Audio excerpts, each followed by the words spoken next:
এটা তুমি কি করছো বেটা?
Check and make.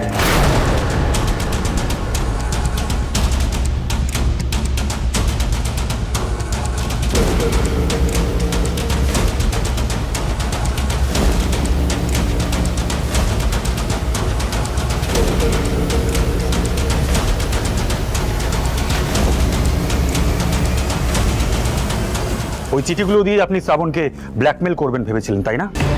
তাই নিয়ে তো শ্রাবণকে ভয় দেখাচ্ছিলেন। বাট আর আপনার কাছে কোনো প্রমাণ থাকলো না শ্রাবণের অতীত নিয়ে। অ্যান্ড ফর কাইন্ড ইনফরমেশন, শ্রাবণের অতীতে এমন কিছু নেই যা আমি জানি না।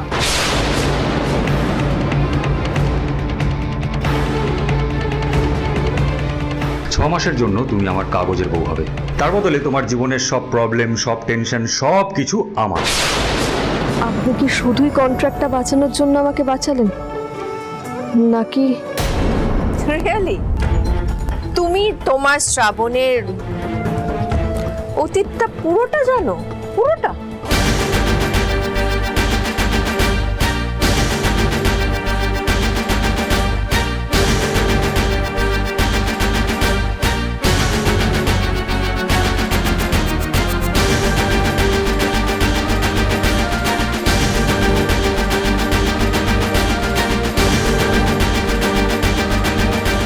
আমি চাই আপনি আমার অতীতের কথাগুলো শুনুন, না হলে আপনি আমায় ভুল বুঝবেন। আমার ভুল বোঝার কি আছে? তোমার পাস্ট তুমি সবার সাথে শেয়ার করবে কি করবে না সেটা তোমার ব্যাপার। আমার তাতে কোনো ইন্টারেস্ট নেই, আমি আগেই বলেছি। আপনি বুঝতে পারছেন না, যে চিঠিটা নিয়েছে সে এটা নিয়ে অনেক বড় প্রবলেম তৈরি করতে পারে। সেখানে শুধু আমার একার নয়, আপনারও প্রবলেম হতে পারে। তাই জন্য আপনাকে আমায় হেল্প করতেই হবে। ওয়াও, প্রবলেম ক্রিয়েট করবে তুমি আর সেটা সলভ করতে হবে আমাকে?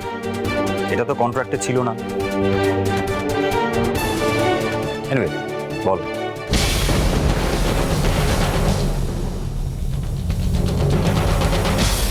কলেজে পড়ার সময় আমার একজনের সাথে রিলেশন ছিল।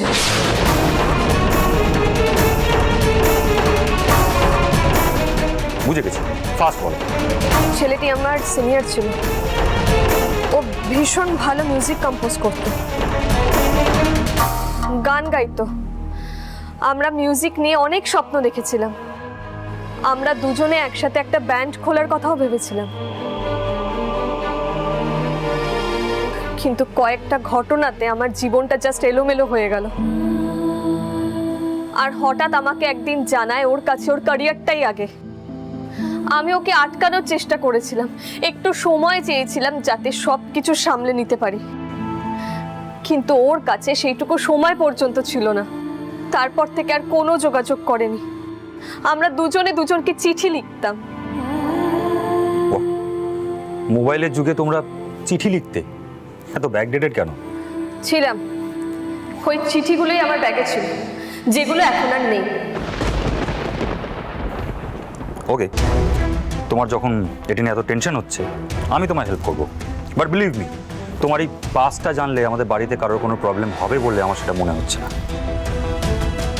আর সবার জীবনেই তো কোনো না কোনো পাস্ট থাকে, এটা এমন কোনো ব্যাপার না।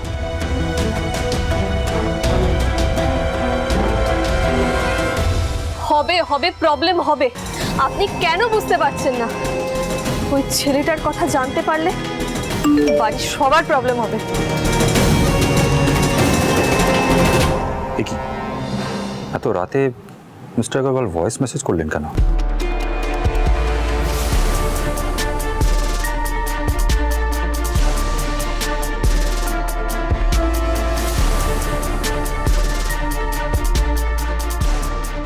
যখন সবাই জানতে পারবে ছেলেটি কে, তখন বাড়িতে বিরাট বড় একটা অশান্তি হবে।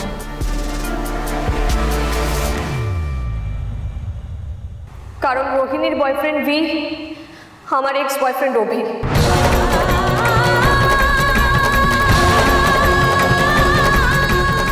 আর সবচেয়ে বড় প্রবলেম, অভি আমাকে এই বাড়িতে দেখার পর থেকে বারবার আমাকে অ্যাপ্রোচ করছে যাতে আমি ওর সাথে এই বাড়ি ছেড়ে চলে যাই।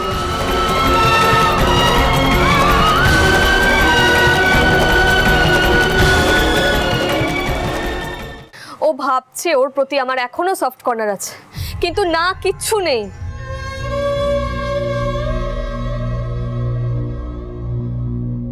অভির মতো মানুষের প্রতি আমার কিচ্ছু নেই, যেটা আছে সেটা ঘেন্না। আই হেট হিম, আমি ওকে টলারেট করতে পারছি না। আমি চাই না আমার আর অভির সম্পর্কের কথাটা কেউ জানুক। এর পরেও কি আপনি বলবেন কোনো প্রবলেম হবে না? আমি জানতাম আপনিও সবকিছু জানার পর আমাকে আর সাপোর্ট করবেন না, শুধু আপনাকে সবটা জানানোর দরকার ছিল, তাই জানালাম।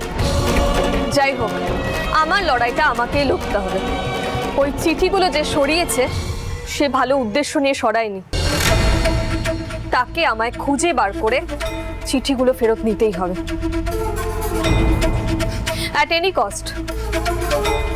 বাড়ির সবাই বিষয়টা জানলে, না না, সেটা হতে দেওয়া যাবে না।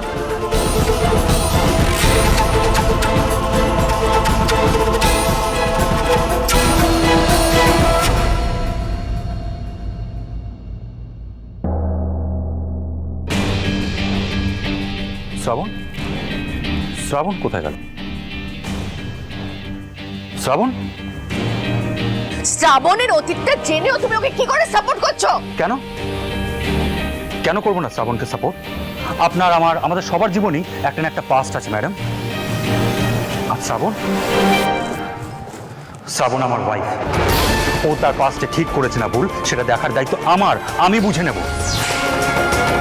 আর শ্রাবণের পাস্ট থাকাটা কোনো অন্যায় নয় তো। বাট আপনি যেটা করেছেন সেটা শুধুমাত্র অন্যায় নয়, অত্যন্ত জঘন্য একটা কাজ করেছেন। আপনি ভুলে যাচ্ছেন শ্রাবণ এই ঘোষবাড়ির বউ। আপনার সাহস কি করে হলো ওর সাথে এরকম একটা নোংরা কাজ করার? আপনি যেটা করলেন সেটা যদি আপনার সাথে করা হতো তখন আপনি কি করতেন? আপনি বারবার শ্রাবণকে বিপদে ফেলার চেষ্টা করছেন। না, আমি ওকে বিপদে ফেলার চেষ্টা করছি না, বরং আমি তোমাকে বিপদের হাত থেকে বাঁচানোর চেষ্টা করছি। হ্যাঁ, যাতে তোমাকে ওই এই যে এই মেয়েটা না ঠকাতে পারে, বুঝেছো? শ্রাবণ আপনার চেয়ে অনেক বেশি অনেস্ট।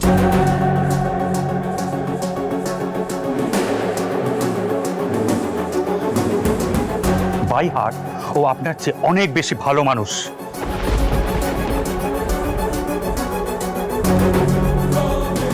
আপনি আমার ফ্যামিলিটাকে ছাড়খাড় করে দিয়েছেন।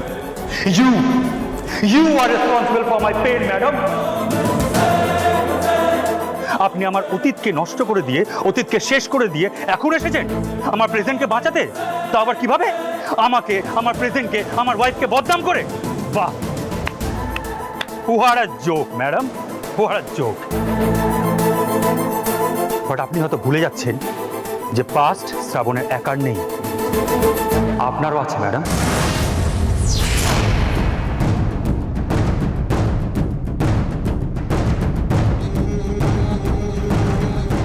তাতে আমি আজ অব্দি হাত দিইনি। এটাকে আমার দুর্বলতা ভাববেন না, ঘেন্না।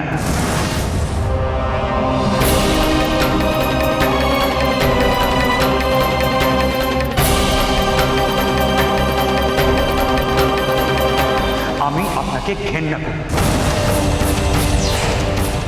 আগেও করতাম, আজও করি, চিরকাল আপনাকে ঘেন্না করি। আপনি আমার ফ্যামিলি থেকে দূরে থাকবেন।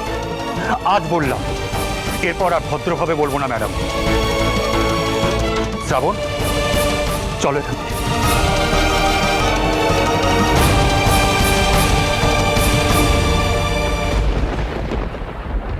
পা রাখার আগে মাটিটা ভালো করে দেখে নেবেন নতুন মা, নইলে আপনি যে তেলটা ঢেলেছেন সেটার পা স্লিপ কেটে পড়ে যেতে পারে।